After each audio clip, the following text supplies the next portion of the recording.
के पचपेड़ी थाना अंतर्गत ग्राम भरारी के जंगल में मिली जले हुए लवारिस ट्रांसफार्मर। चोरी कर ट्रांसफार्मर के कीमती पार्ट्स निकाल के चोर मन ले गए। सबूत मिटाए बर ट्रांसफार्मर ला जलाए जाए के आशंका जताए जावत है। जलाए बर उपयोग करे गए प्लास्टिक और पैरा के बदबू ला ग्रामीण मन देखिन और बिजली विभाग पचपेड़ी ला सूचना दिहिन, जेकर बाद मौका में बिजली विभाग के टीम पहुंच के ट्रांसफार्मर ला जब्ती कर लिए है।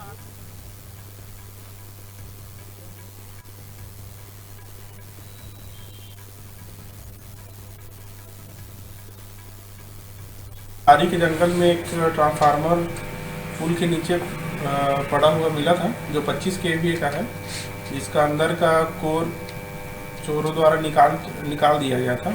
खाली बॉडी पड़ी मिली है, जिसको जलाने की कोशिश की गई थी पहचान छुपाने के लिए। अभी जांच जारी है कि वो ट्रांसफार्मर कहाँ का है, अभी तक पता नहीं लग पाया है।